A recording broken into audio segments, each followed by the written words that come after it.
बताओ एगो हमार बूढ़ रहलिया त साला का आदमी रह गेल बिया हमार अब जियल अधिकार बा जवानी लेके सेल जती ना टपकी तो दुनिया के भारे खत्म हो जाई। साला खाली हाथे आइल बन जा खाली हाथे जाइब जा लंगटे आइल बन जा लंग के जाइब जा एमे कोनो शिकायत ना है। बस ये उम्मीद बा कि दुनिया चल रहा बिया चले जा ठेल ठाल के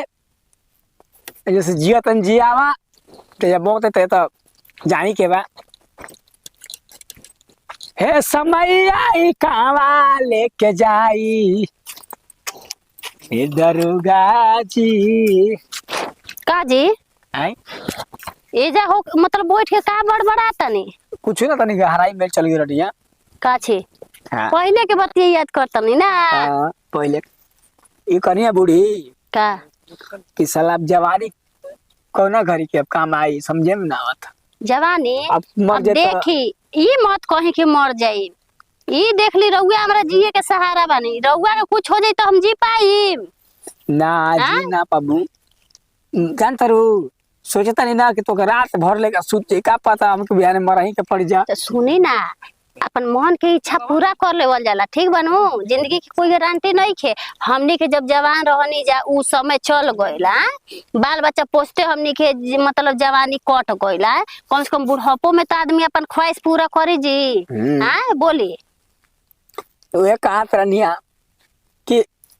चलो सब कुछ हो जाए तो ठीक रहला ए बुढ़ा जवानी दिन पर दिन ढलल जाती है सुनी ना ई जवानी कोना काम के कि जोन मरद हबे के ना कही आ तो चल ई रउआ प्यार घर में ना सुते के। अरे सुनी ना रात खाना दलनिए में सुत रहे के। हाँ बोल लेके जाने तो जानी कह दे देखी इतना ऐसन हद पार कर दे बनी इतना प्यार करे के बा कि जवानी फेल हो जाओ जवानी याद आ जाओ ठीक बनू जवानी में जोन कुछ ना बही रहे तो अब करे के बा ऐसन करे के बा प्यार ठीक बा। सुन ना एकदम ढीचे हो जाए यही पर तो कली कोनो एथी बा चोरी का हक डर लागल बा कही अब के हुआ आ देखी आ घर में मतलब सभे भरल बा बेटा पतो देखी तो का कही हां ए जे ठीक बा ए जे कली जा आई हां आई चली आई सुत ना आ जानता नी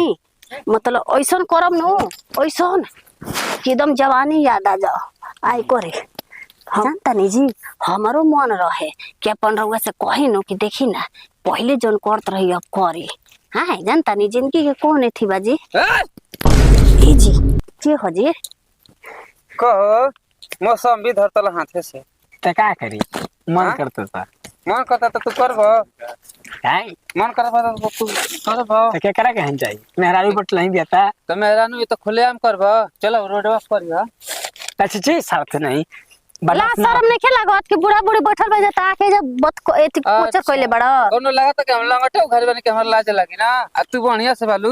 बढ़िया से त का करता नी फेंगले का आवाज चढ़ जा त का है हमार मरद हम कुछ भी करे तो ये तहार का फटता चलो रोडवा पर चढ़वा एक फाटल काहे के बा ई रे के रूम बनवेले बा नया का ओई में कोनो जाके क लेवे रूमवा में भी पूजा करवावे के बा त ए चलते रूमवा भी नहीं जाना सब कही जी अब अपन अपन बढ़िया कस दे का बोल बजी बाबूजी आई बाबूजी हां त का इतना चौघड़त हम ई में पतो ही अनु पतो है हां बैठ रे छोटी नहीं ठीक बाप सासु के सामने बराबर बैठ ना बैठ जा बजी को का कहत लाज निकल लगत रहो का लाज लगता हमरा कहूं में लाज ना लगी विश्वास के तो पूछा लोटर लिया है जा। हां जी अरे कनिया ई बताओ घर में सब कोई भरल बा तब अपना मतलब बहरवा अपन बुढ़ऊ से कुछ नहीं कर सकत मिल सकत आ ये मबी जी को का कहतन जी लाज लगत के काहे का अरे काहे लाज लगी हो बाहर काम मिले के बाबे बुढ़ाती ढल गल जवानी अब लोग फाने मारता है अते ई जवान बुता गल बेटा ई बताओ जवान उठान मारत कोई के शरीर बुढ़ाला मन थोड़े बुढ़ाला ना ना ठीक बा त ना हो के त चोटी चौराहा सरे आम करी लो अब रो सब लेके मर्द में के बा ई बताई जी रुक सुनी ना दूगो घर बा दोनों घर जवान के रख ले बिया तो हमनी के दलनी में न रहम जा ना करे के पैदा ना कइले रहती त घरवा रोले रही का जरूरत है बेटा पैदा करे के बियाह करे देखी तो माई बनल बिया हमार हां जब अगर आई चढ़ावे त नी कोबर में कर जान से करन डोजे हो गिरे हां शेर ओही तुरंत खड़े खाड़ी काहे तू सब ना का करलु हम लइकवा के एकदम साथे खत्म भाई लाज आया करी लो जी लाज आया बेहायो के लाज होला रस त उहो नहीं खींचा ये सारा ते नहीं मतलब कि हम के उम्र ना करे करे देखो तनी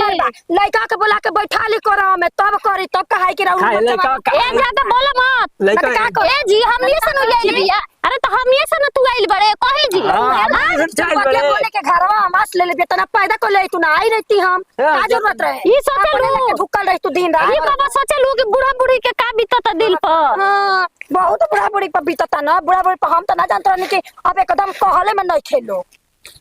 नहीं जा अरे जा नजरी में ला जाया करलो आ नहीं खेला जाए तो जालो चोटी चौराहा सारे हम बाजार में घुमा लो देखा तू करवा तो खूब ठीक बा हमरा लइका ए देखी बाबूजी जबड़ा धके खींच दे हमारा ले जाल तू देख ली ये तो भाग गोल भैया देख ली घर में रह हां तो ठीक बा हम घर में रह के बिगड़ बन रहल का भीतर बहरी ना नु तब सास बन जा माई बन जा तू है बाहर भीतर कर के जरूरत तो नहीं हमरा बने के ए जी आप सब कुछ ना करब सुन ली सब माई बुढ़िया ही खिसिया कर गई बोल लेता तेरा बुढ़िया का काम धके झूलत का माने कि मानी जाओ कि छाक अगरबत्ती चढ़ा दी देखो तेरे का बोली सुन तनी चुप रह आज से सब हम छोड़ दे तनी ये करी ना तो छोड़ दो एहसान कर लू हमर जांगन नहीं ए जी चली हमनी के कही तोर के आवे छिनार कहां के हमनी के चली जा कही तीरो धाम पे ओनी हमनी के जिंदगी रही बितावे के मर जाइए चल लोग रे। मत जाइए जा चल रे। चली रहो चली ता हम बताओ का गइला के उठा पोस पाल के बतावा से आन कोनी कि पतो होई त तनी सुख करम हमरे के लागत या हां से लाज नहीं खे लागत